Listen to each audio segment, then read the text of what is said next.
हर दिन कोई नया कमीशन, कोई नई एजेंसी आ जाती है राज्य सरकार और रूलिंग पार्टी को डिस्टर्ब करने। इलेक्शन कमीशन के बलबूते पर लाखों करोड़ों वोटरों का नाम काट रहे हैं आप, और आप बोलते हैं कि हम इस सदन में आवाज ना उठाएं, इसका विरोध ना करें। आज SIR के चलते पूरे देश में 150 से ऊपर लोगों की मौत हो गई। BLOs ने आत्महत्या कर ली। आम आदमी को चिंता से, डर से दिल का दौरा आ गया। 105 साल की बूढ़ी माई से लेकर व्हीलचेयर पे बैठा एक विकलांग भाई तक, गर्भवती महिलाओं को हियरिंग के लाइन पे घंटों दर घंटे आपने खड़ा करके रखा।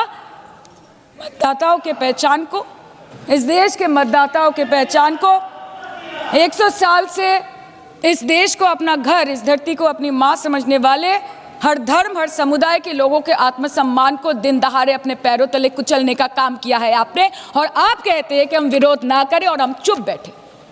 सर, बाहर विरोध करते हैं तो FIR होगा, ED CBI होगी, कार्रवाई होगी, और सदन के अंदर प्रोटेस्ट करें तो सस्पेंड कर देंगे। सर, हमारे साथी आज भी मकर द्वार पे बैठे हैं बाहर सस्पेंड होके।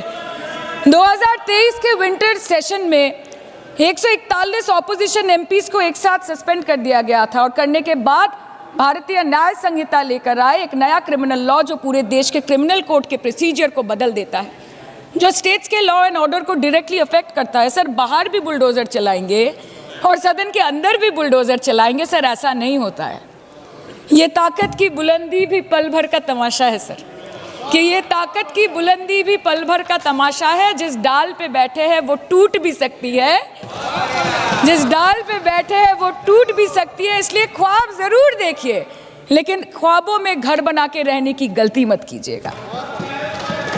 सर, आज 303 से ज्यादा MP आपके हैं, 2000 से ऊपर MLA आपके हैं, 21 राज्य आपका है। हर डिबेट, हर डिस्कशन, हर बिल पे बोलने के लिए 70% वक्त आपको मिलता है। मीडिया आपका, सब उनका है। हम अपने लीडर का नाम एक से ज्यादा 2 बार बोले तो हम पे रोक लगाई जाती है, और ट्रेजरी बेंच वाले वहां बैठ के पार्टी का नारा लगाते हैं और अपने नेता मंत्रियों का नाम जपते हैं, तो तब सब ठीक है सर, कोई प्रॉब्लम नहीं है। सर, इस सदन का कैमरा, बहुत मेरे साथी बोल रहे थे कि कैमरा भी ये सब देख देख के कॉम्प्रोमाइज हो गया। बोलते हमें दिखाता आप लोगों को है। माइक जब हमारी बातें खलने लगे तो माइक ऑटोमेटिकली ऑफ हो जाती है। सर, ये पता है सबको। मैगजीन दिखाना, किताबों से कोट करना राहुल जी, अखिलेश जी, अभिषेक जी को अलाउड नहीं है, पर ब्लू आइड बॉय को अलाउड है सर, अलाउड है सर। मैं नाम नहीं ले रही हूँ, अच्छी बात बोलिए। आप सही कहते हैं सर कि देश देख रहा है, देश सच में देख रहा है कि कैसे ऑपोजिशन आ भी करती है तो हो जाती है बदनाम, और वो कत्ल भी करते हैं तो चर्चा नहीं होता।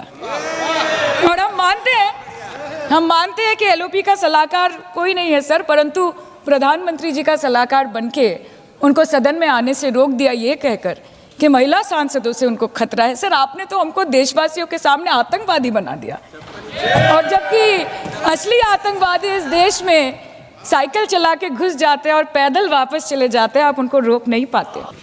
हमारे TMC के साथियों ने काफी कुछ कहा,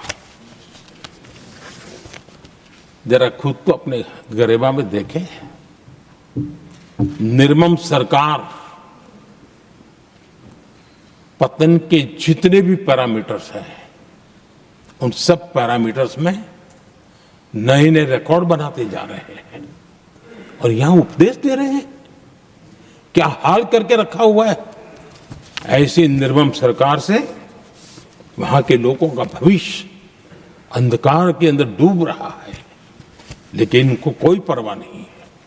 सत्ता सुख के सिवाय कोई आकांक्षा नहीं है, और वे यहां उपदेश देते हैं। घुसपैठ, दुनिया का समृद्ध से समृद्ध देश भी अपने यहां गैर कानूनी नागरिकों को बाहर निकाल रहा है। हमारे देश में घुसपैठियों को बचाने के लिए अदालतों को तब तक प्रेशर पैदा किया जा रहा है। मेरे देश का नौजवान कैसे ऐसे लोगों को माफ करेगा जो घुसपैठियों की वकालत करने के लिए ताकत लगा रहे हैं। और घुसपैठिए मेरे देश के नौजवानों के हक छीन रहे हैं, उनकी रोजी रोटी छीन रहे हैं, आदिवासियों की जमीन छीन रहे हैं। बेटे बेटियों की जिंदगी पर खतरे पैदा हो रहे हैं, लेकिन उनके लिए महिलाओं पर अत्याचार होते रहे। सत्ता नीति के सिवा कुछ करना नहीं, और वो यहां पर हमें उपदेश दे रहे हैं। और ऐसे चिंताजनक सभी विषयों पर आंखें मूंद करके बैठे हुए वो लोग हैं। एक हमारे माननीय सदस्य काफी कुछ बोल रहे थे, जिनकी पूरी सरकार शराब में डूब गई,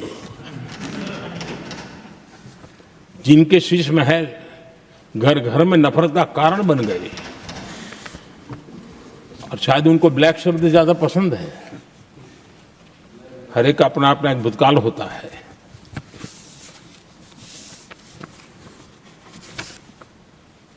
पता नहीं ब्लैक के साथ उनका क्या पुराना रिश्ता है। आदरणीय सभापति जी, ऐसे सभी साथियों से मैं आज जरूर कहूंगा, तुम कितना दुनिया को धोखा दोगे, तुम कितना दुनिया को धोखा दोगे। आईना देख लिया तो अपनी सच्चाई कहां छिपाओगे।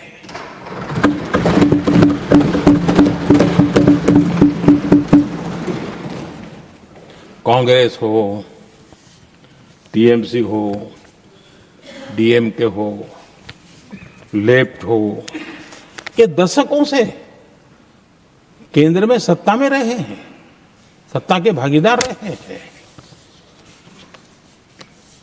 राज्यों में भी उनको सरकारें चलाने का अवसर मिला है, लेकिन उनकी पहचान क्या बनी। आज डील की चर्चा होती है तो गौरव से कहते हैं, तब डील की चर्चा होती थी तो बॉफोर्स डील याद आता था। ये डील होते थे।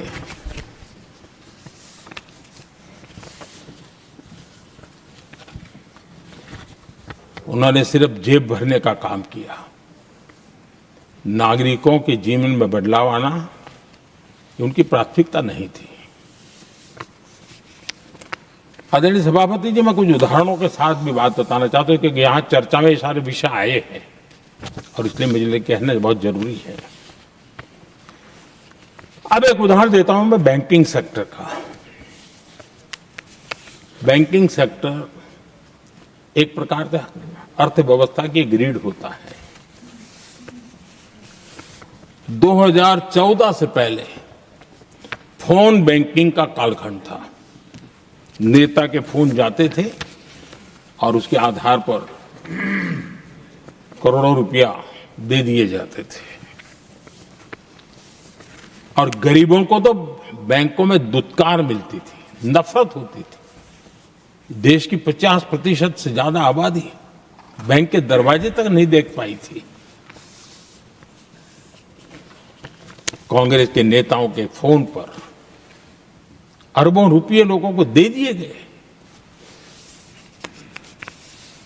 और जो ले जाते थे वो अपनी पर्सनल प्रॉपर्टी मान करके पैसे हजम कर जाते थे। यही खेल चलता रहा।